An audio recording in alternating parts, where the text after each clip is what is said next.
Are your staff ready? Do they feel confident working with data and teaching data? Um, and some of them will. I'm sure you have quantitative researchers in just about every field that you have at university. There's someone in that department who loves quantitative research. So some will feel incredibly ready, but then you may be asking them to teach alongside someone who's not that confident.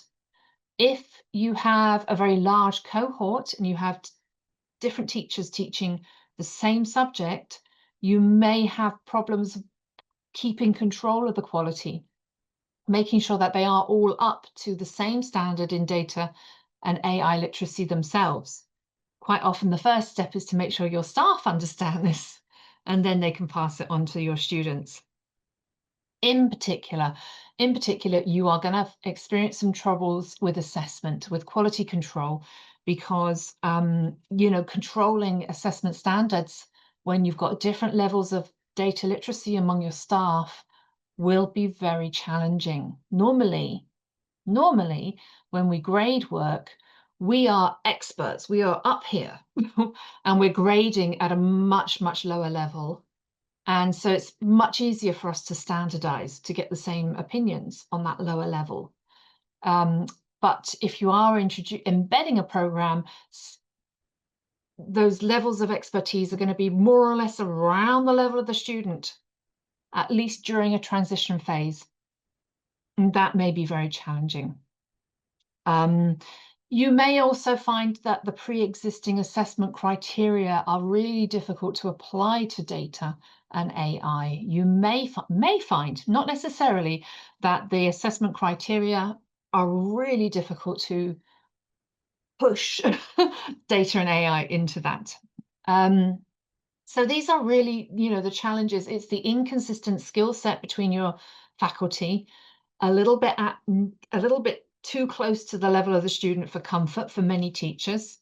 And there probably is a rubrics mismatch, your assessment criteria mismatch. So let's think about the alternative. The case for a standalone course. We have actually a lot of people partner with us at the Institute of Analytics and just say, oh, you do it. You take care of this for us, which we do actually. We can do that. So this, we have a lot of experience with this one.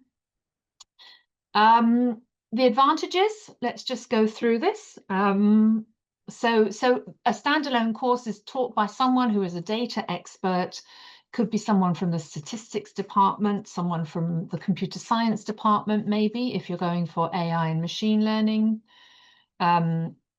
It kind of avoids the challenge of interdisciplinarity a lot by taking a more common multidisciplinarity approach.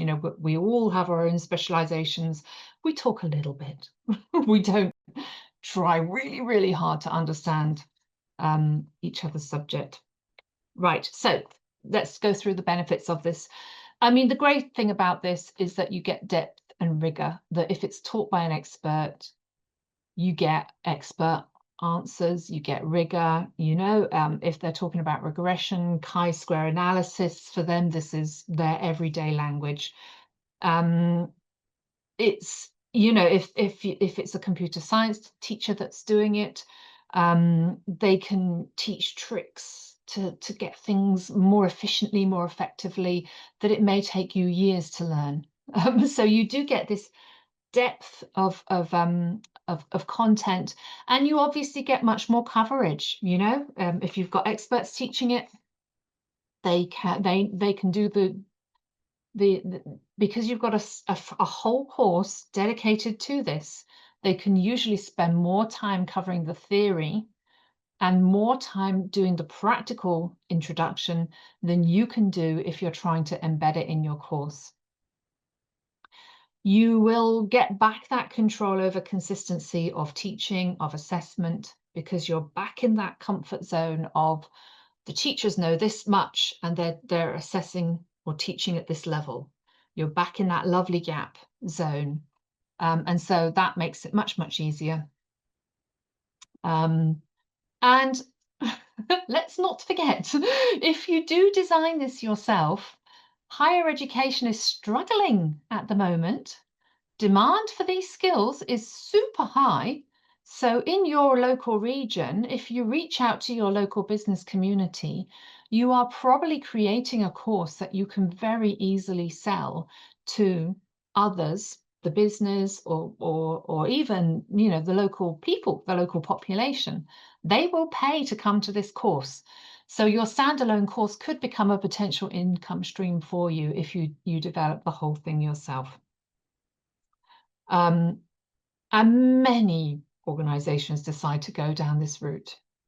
But let's think about, you know, the downside of it. It's not perfect. They will be learning data in isolation, out of context. Thank you for watching. The Institute of Analytics is the global membership body for data professionals. Learn more by following us on LinkedIn, Facebook or Instagram, or visit our website now. The links are in the description.